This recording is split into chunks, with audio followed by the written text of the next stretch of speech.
আসসালামু আলাইকুম ওয়া রাহমাতুল্লাহি ওয়া বারাকাতুহু। প্রিয় শিক্ষার্থীরা, কাছে দূরে যে যেখানে আছো, আশা করি সবাই ভালো আছো, সুস্থ আছো। আলহামদুলিল্লাহ আমরা ভালো আছি। ছেলেমেয়েরা, যেহেতু বেশিরভাগ স্কুলে প্রি-টেস্ট পরীক্ষা চলছে, হয়তো তোমাদের ২-১ দিনের মধ্যেই বিভিন্ন স্কুলে প্রি-টেস্ট পরীক্ষা শুরু হয়েছে এবং আমাদের হিসাব বিজ্ঞান পরীক্ষা আগামীকালকে রাজাপুর স্কুলে আগামী পরশুদিন। তো যে কারণে আমরা হিসাব বিজ্ঞান প্র্যাকটিস করছি। আমাদের অধ্যায়গুলো রয়েছে হচ্ছে দ্বিতীয় অধ্যায় লেনদেন, তৃতীয় অধ্যায়ে দুতরফা দাখিলা পদ্ধতি, চতুর্থ অধ্যায় মূলধন ও মুনাফাজাত লেনদেন, ষষ্ঠ অধ্যায় জাবেদা এবং আর্থিক বিবরণী, দশম অধ্যায়। ছেলেমেয়েরা, আমরা এই অধ্যায়গুলো আমরা আজকে গুরুত্বপূর্ণ এই অধ্যায়ের গুরুত্বপূর্ণ টপিকগুলো আলোচনা করবো। তোমরা শুনবে এবং প্রশ্ন উত্তর দিবে।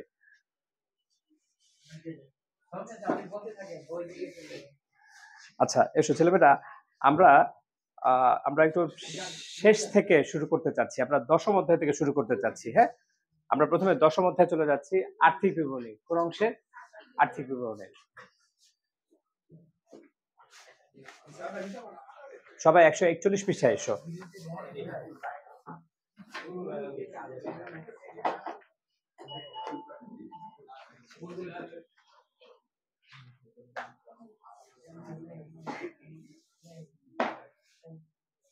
দেখো ছেলেমেয়েরা, সবাই 141 পৃষ্ঠায় এসেছো? সবাই বই খোলো। যে প্রত্যেক বেঞ্চে কি বই আছে? তোমাদের কি দুইটা? ওদেরকে একটা দিবে? হ্যাঁ, তোমাদের আছে? সজীব, মোহিত, ওকে। ছেলেমেয়েরা এসো, দশম অধ্যায়। দেখো বলেছে কি, আর্থিক বিবরণীর প্রধান লক্ষ্য হলো কয়টি? দেখো দেখে লেখা, পৃষ্ঠা 141 পেয়েছো? দেখো দ্বিতীয় লাইন, আমাদের দ্বিতীয় লাইনে বলেছে কি যে এই যে আর্থিক বিবরণীর প্রধান লক্ষ্য হলো একটি নির্দিষ্ট হিসাবকালে আর্থিক ফলাফল নির্ণয় এবং একটি নির্দিষ্ট তারিখে প্রতিষ্ঠানের সম্পদ, দায় ও মালিকানা সত্ত্ব নিরূপণ। অর্থাৎ আর্থিক বিবরণীর প্রধান লক্ষ্য কয়টি? আমার দিকে লক্ষ্য করো সবাই। আর্থিক বিবরণীর প্রধান লক্ষ্য কয়টি? দুইটি। এমসিকিউ হিসেবে আসবে। আর্থিক বিবরণীর প্রধান লক্ষ্য দুইটি, তিনটি, চারটি, পাঁচটি? কয়টি? দুইটি।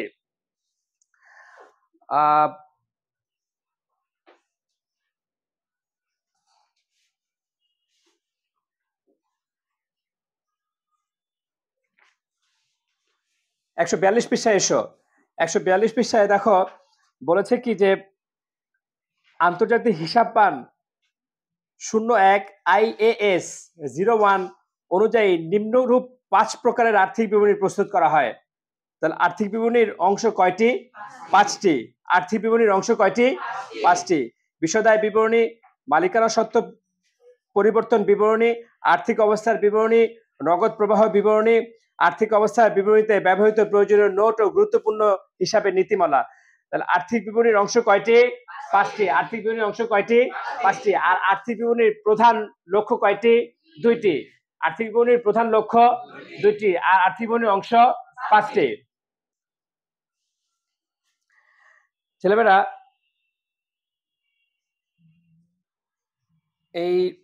এই প্রশ্নের শেষের দিকে এসে দেখো বিষয়দায় বিবরণীর উদ্দেশ্য। একটা হচ্ছে বিষয়দায় বিবরণীর মাধ্যমে ব্যবসায়ের নিট লাভ বা ক্ষতি জানা যায়। দেখাও এই লাইনটা 142 পৃষ্ঠায়, 142 পৃষ্ঠার শেষের দিকে পেয়েছ? বিষয়দায় বিবরণীর মাধ্যমে পেয়েছ? এই যে না, বিষয়দায় বিবরণীর মাধ্যমে নিট লাভ বা ক্ষতি জানা যায়। নিট লাভ বা ক্ষতি জানা, বিষয়দায় বিবরণীর মাধ্যমে কি জানা যায়? নিট লাভ বা ক্ষতি। কোথায় লাইনটা? হ্যাঁ, আচ্ছা, এবারে সব মালিককে জানিয়ে দেয়া হয় যে তিনি নিট লাভের অতিরিক্ত দাবি করতে পারবেন না। এই মালিক কতটুকু দাবি করতে পারবেন? নিট লাভ। এই মালিক কতটুকু দাবি করতে পারবেন? নিট লাভ। নিট লাভের অতিরিক্ত মালিক দিতে পারবেন? আচ্ছা, নিট লাভের অতিরিক্ত দাবি করার অর্থ হচ্ছে ব্যবসায়ের মূলধন ভেঙে ফেলা, যা ভবিষ্যতের কার্যক্রম ব্যাহত করে। তুমি ব্যবসার মালিক, এই জন্য কি তুমি যা ইচ্ছা ব্যবসা থেকে তাই নেবে, নাকি নিট লাভটা নিতে পারবে? নিট লাভটা নিতে পারবে। তা নাহলে তোমার ব্যবসায় মূলধন থাকবে না, ব্যবসা টিকবে না। আচ্ছা, দেখো বলেছে কি পরে 2 নম্বরে বলেছে যে বিষয়দায় বিবরণীর মাধ্যমে আয় এবং ব্যয়গুলো বিশ্লেষণ করে ভবিষ্যতে কিভাবে আয় বাড়িয়ে এবং ব্যয় কমিয়ে নিট মুনাফা বাড়ানো যায়। ও এই আয় বাড়িয়ে এবং ব্যয় কমিয়ে, বলো আয় বাড়িয়ে মানে আয় বৃদ্ধি করতে হবে, আবার ব্যয় কি করতে হবে? হ্রাস করতে হবে। তাহলে আমাদের নিট মুনাফা বাড়বে। আয় কি করতে হবে? বৃদ্ধি। সবাই আমাদের দিকে তাকাও। আয় বৃদ্ধি আর ব্যয় হ্রাস। আয় যদি বাড়াই আর ব্যয় যদি কমাই তাহলে আমাদের কি হবে? নিট মুনাফা হবে। নিট মুনাফা বৃদ্ধি পাবে। নিট মুনাফা বৃদ্ধি পাবে। ছেলেমেয়েরা দেখো এখানে 143 পৃষ্ঠা একটা ছক আছে। 143 পৃষ্ঠার ছকে বলেছে পরিচালনায় কি আয়, পরিচালনায় তোমাদের এমসিকিউ আসবে নিচের কোনটি পরিচালনায়।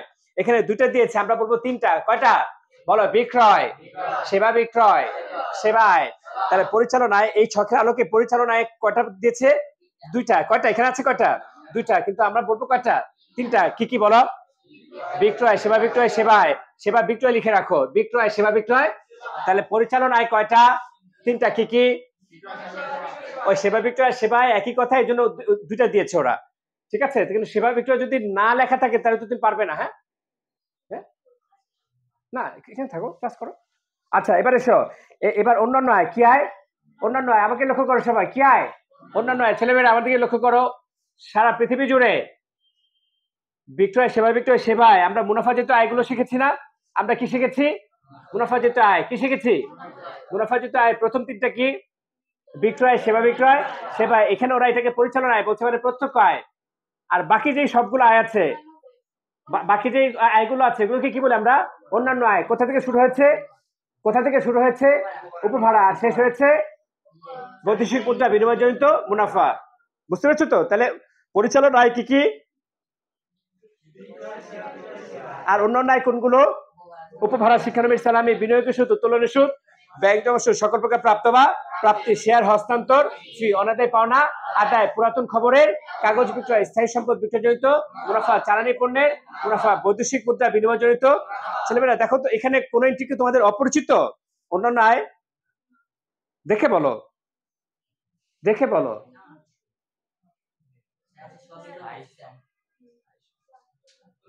হ্যাঁ হ্যাঁ হ্যাঁ, সকল প্রকার প্রাপ্ত বা প্রাপ্তি, সকল প্রকার প্রাপ্ত বা প্রাপ্তির মধ্যে পড়ে না? মানে কোন এন্ট্রি আছে যেগুলো আমরা বলিনি বা আমাদের আলোচনা বাইরে?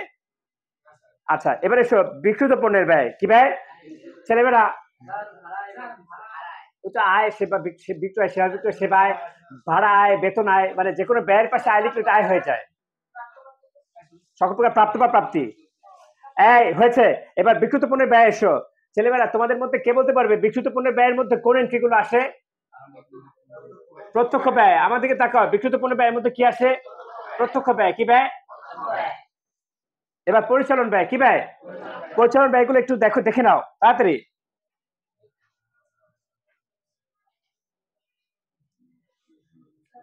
পরিচালন ব্যয়গুলো দেখো। ওই ক্লাসে গেলে আমি একটু পজ করো তো ক্লাসটা। ওই ক্লাসে গেলে আমি ছেলেমেয়েরা পরিচালন ব্যয়। কি ব্যয়? পরিচালন ব্যয়গুলো দেখো। বেতন দেখেছো সবগুলো? আচ্ছা এবার অন্যান্য ব্যয়। কি ব্যয়? অন্যান্য ব্যয় আমরা কি বলেছিলাম মনে আছে? কে পারবে অন্যান্য ব্যয়গুলো সব বলতে? মূলধনের সুদ, ঋণের সুদ, ব্যাংক জমাতিরিক্তের সুদ, বিবিধ ক্ষতি, আগুনে বিনষ্ট পণ্যের ক্ষতি, স্থায়ী সম্পদ বিক্রয়জনিত ক্ষতি, জ্বালানি পণ্যের ক্ষতি, বৈদেশিক মুদ্রা বিনিময়জনিত। দেখো তো ছেলেমেয়েরা এখানে কোনো অপরিচিত আছে কিনা?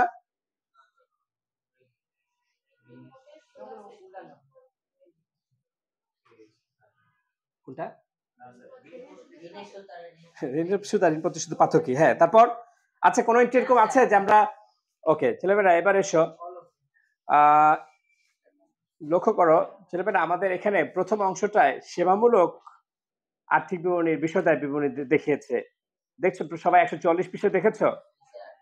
আয়সম মানে সেবায়ের সাথে কাজ করেছে, ওখান থেকে ব্যয় বাদ দিয়ে নিট মুনাফা বের করেছে। হ্যাঁ, আর ঠিক তার নিচের ছকে, ঠিক তার নিচের ছকে আমাদের এই কেনাবেচামূলক আর্থিক বিবরণী করিয়েছে। এখানে এই মোট মুনাফা, নিট মুনাফা দেখিয়েছে। দেখেছো? প্রথম ছকটা কিসের? সেবামূলক। প্রথম ছকটা কিসের? তারপরের ছকটা কেনাবেচামূলক। তারপর পরের ছকটা কি? কেনাবেচামূলক। লক্ষ্য করেছো? আচ্ছা দেখো, ওই যে সেবামূলক সাধারণত কম আসে তবে কি কম, কেনাবেচামূলক বেশি আসে সচরাচর। ওকে আচ্ছা ছেলেমেয়েরা সবাই 146 পৃষ্ঠায় এসো। 146 পৃষ্ঠায় এসে মালিকানা সত্ত্ব পরিবর্তন বিবরণী দেখিয়েছে। দেখেছো? এখানে ওরা অল্প কয়েকটা দিয়েছে, কিন্তু আমরা অনেকগুলো শিখেছি। আমি এখন সবাইকে মালিকানা সত্ত্ব বিবরণীটা ধরবো। আমি প্রথমে মুখস্থ করাবো, তারপরে মালিকানা সত্ত্ব বিবরণী বলবো। ছেলেমেয়েরা মালিকানা সত্ত্ব বিবরণী: মূলধন যোগ অতিরিক্ত মূলধন যোগ মূলধনের সুদ যোগ নিট মুনাফা মাইনাস নিট ক্ষতি মাইনাস উত্তোলন মাইনাস পণ্য উত্তোলন মাইনাস বিক্রয় মূল্যে পণ্য উত্তোলন মাইনাস উত্তোলনের সুদ মাইনাস আয়কর মাইনাস জীবন বীমা প্রিমিয়াম প্লাস সাধারণ সঞ্চিত বা সঞ্চিত তহবিল। বলো রাহেন, বলো।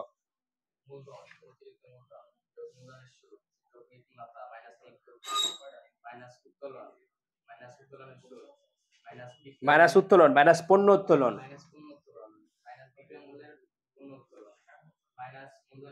মাইনাস উত্তোলনের সুদ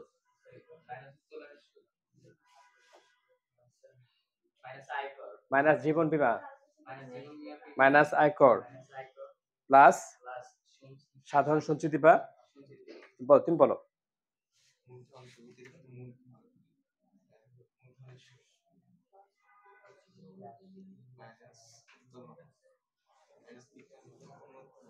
মাইনাস উত্তোলন মাইনাস পণ্য উত্তোলন, হ্যাঁ, তারপর মাইনাস, হ্যাঁ, মাইনাস উত্তোলনের সুদ মাইনাস আয়কর মাইনাস জীবন বীমা প্রিমিয়াম প্লাস সাধারণ সঞ্চিতি বা তুমিও পড়ো বলো। ওটা ঢেকে নাও, ওটা ঢাকো, হ্যাঁ।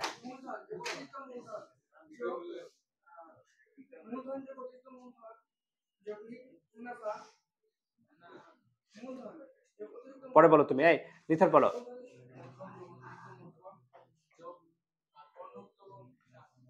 পড়ো আইস বলো।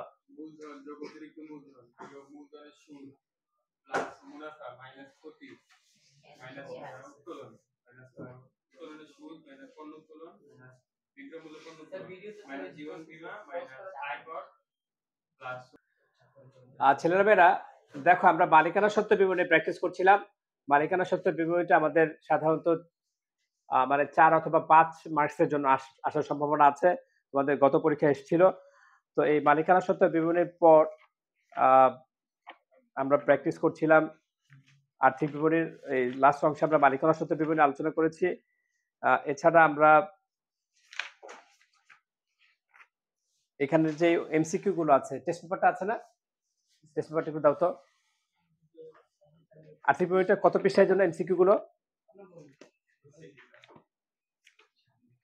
হ্যাঁ, এই সবাই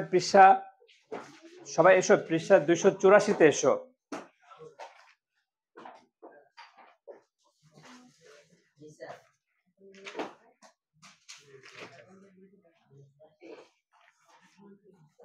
না, 284 না, তোমরা পৃষ্ঠা চলে এসো 289 পৃষ্ঠায় এসো। হ্যাঁ, 289 এসেছো? পৃষ্ঠা কত? 289। এই 89 পৃষ্ঠায়, 289 পৃষ্ঠায় যে এমসিকিউ গুলো আছে, একটু পজ করো তো ভিডিওটা প্লিজ। ছেলেমেয়েরা, আমরা এই এমসিকিউ প্রশ্নের 290 পৃষ্ঠা টেস্ট পেপারের 12 নম্বর উদ্দীপকে দেখতে পাচ্ছি কি লেখা আছে, মোট মুনাফা বা ক্ষতির পরিমাণ চেয়েছে। আমাদের এখানে তথ্য লেখা আছে যে সাফি ট্রেডার্স বিক্রয় 28,300, বিক্রিত পণ্যের ব্যয় 28,500 এবং পরিচালন ব্যয় 1,200। দেখেছো তো ছেলেমেয়েরা? আমাদের 12 নম্বর প্রশ্ন হচ্ছে মোট মুনাফা বা ক্ষতি। মোট মুনাফা বা ক্ষতি, খুব ভালো করে শোনো সবাই ছেলেমেয়েরা। মোট মুনাফা বা ক্ষতির সূত্র হচ্ছে বিক্রয়, বলো কি? বিক্রয় বাদ বিক্রিত পণ্যের ব্যয়, বিক্রয় বাদ বিক্রিত পণ্যের ব্যয়। এই মোট মুনাফা বা ক্ষতির সূত্র মুখস্থ করো সবাই, বলো বিক্রয় মাইনাস বিক্রিত পণ্যের ব্যয়, বিক্রয় মাইনাস। ছেলেমেয়েরা দেখো তো আমাদের এই অঙ্কে বিক্রয় কত টাকা? 28,300। এই শোনো, যদি এটা প্লাস আকারে নামে তাহলে মোট মুনাফা নামবে, আর যদি মাইনাস আকারে নামে তাহলে কি? ক্ষতি নামবে। ক্লিয়ার? এটা যদি প্লাস, এটা যদি বড় হয়, প্রথমটা যদি কি হয়? বড়, তাহলে কি নামবে? মোট মুনাফা কি নামবে? আর এটা যদি ছোট হয় তাহলে কি নামবে? আচ্ছা, তাহলে বিক্রয় কত? 28,000। বিক্রয় হচ্ছে 28,300 আর বিক্রিত পণ্যের ব্যয় 28,500। তাহলে আমাদের এটা বিক্রয়টা ছোট হয়ে গিয়েছে নাকি বিক্রিত পণ্যের ব্যয় ছোট? তাহলে বিক্রয় ছোট হয়ে গেছে, তাহলে মানে ক্ষতি মোট মুনাফা হতে যাচ্ছে না, মোট ক্ষতি। আমি তোমাদের সবাইকে কিন্তু মোট মুনাফা বা ক্ষতি সূত্র জিজ্ঞেস করবো এখনই। তাহলে মোট মুনাফা বা ক্ষতি সূত্র হচ্ছে কি বিক্রয় মাইনাস বিক্রিত পণ্যের ব্যয়। তাহলে বিয়োগ করে কত আসে? হ্যাঁ, 200 টাকা। আর এটা মাইনাস আসে, এই জন্য এটা কি ক্ষতি। দেখো তো মিলেছে? মিলেছে সবার? এবার 16 নম্বরে, সরি 13 নম্বরে এসো। 13 নম্বরে বলছে পরিচালন মুনাফা ক্ষতি। এই যে মোট মুনাফা বা মোট ক্ষতি বের হচ্ছে না, কি বের হচ্ছে বলো? আমাদের ক্ষতি বের হচ্ছে। কি বের হচ্ছে? ক্ষতি। এই মোট মুনাফা বা ক্ষতি থেকে যদি আমরা পরিচালন ব্যয় বাদ দিই, কি ব্যয়? তাহলে আমরা পাবো নিট মুনাফা বা নিট ক্ষতি।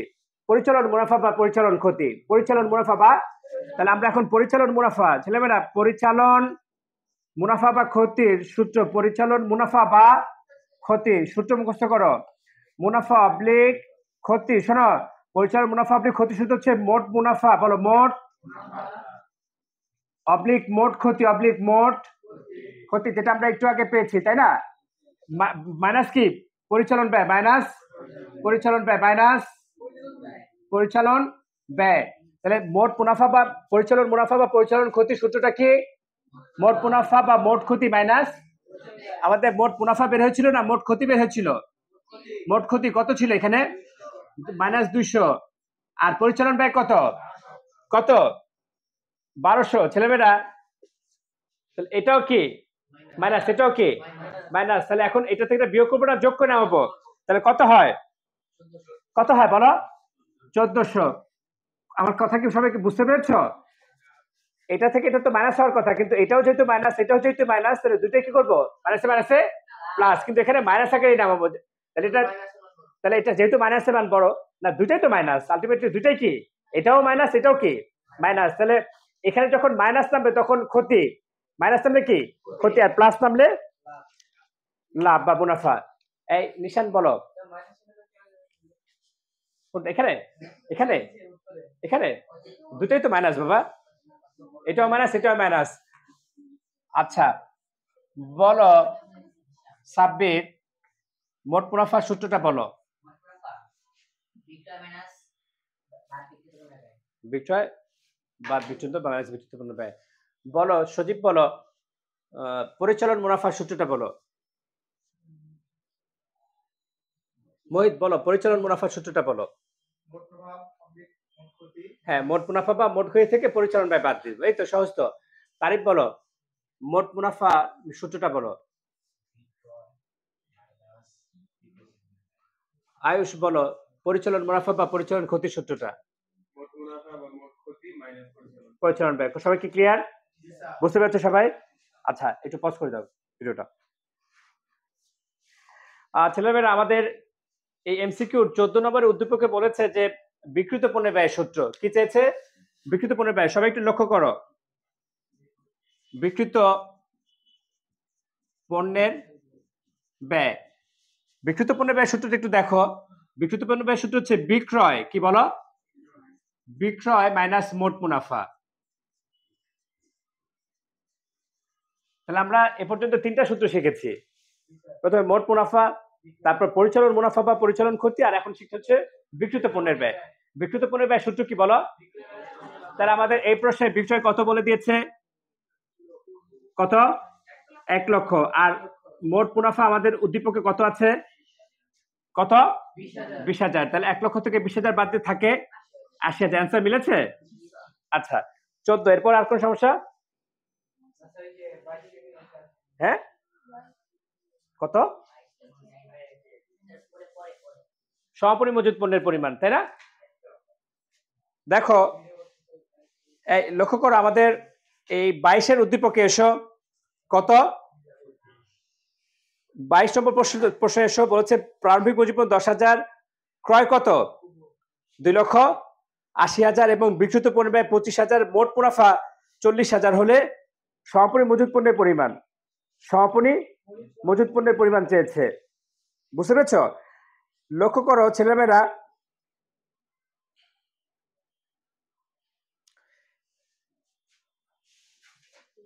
ক্যালকুলেটরটা দাও।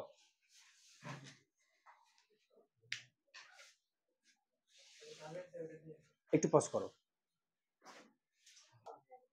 ছেলেমেয়েরা আমাদের ওই 22 নম্বর প্রশ্ন ছিল যে বিক্রিত পণ্যের ব্যয় নির্ণয় করো। বিক্রিত পণ্যের ব্যয় নির্ণয় করো আমাদের প্রশ্ন ছিল। তো আমরা বিক্রিত পণ্যের ব্যয় সূত্র হচ্ছে যে সমাপনী মজুত পণ্য এবং বিক্রিত পণ্যের ব্যয় ২ বন্ধু আমরা বলেছি। আর এদের চিরসূত্র হচ্ছে প্রারম্ভিক মজুত পণ্য এবং ক্রয়। যেহেতু আমাদের বিক্রিত পণ্যের ব্যয় নির্ণয় করতে বলেছে, অর্থাৎ সমাপনী মজুত পণ্য একা হয়ে গেছে, সেক্ষেত্রে আমরা প্রারম্ভিক মজুত পণ্য এবং ক্রয়কে যোগ করে সমাপনী মজুত পণ্যকে বাদ দিয়ে দিব, তাহলে আমরা বিক্রিত পণ্যের ব্যয় পেয়ে যাব। তো আমরা ১০ম অধ্যায়, অর্থাৎ সরি আমাদের ১০ম অধ্যায় আর্থিক বিবরণী আমরা এই পর্যন্ত আজকে আলোচনা করছি। তোমাদের সমস্যা থাকলে আমাকে জানাবে। ইনশাআল্লাহ তোমাদের সাথে আবারও নতুন করে ভিডিও দেখা হবে। আজ এই পর্যন্তই। ধন্যবাদ সবাইকে।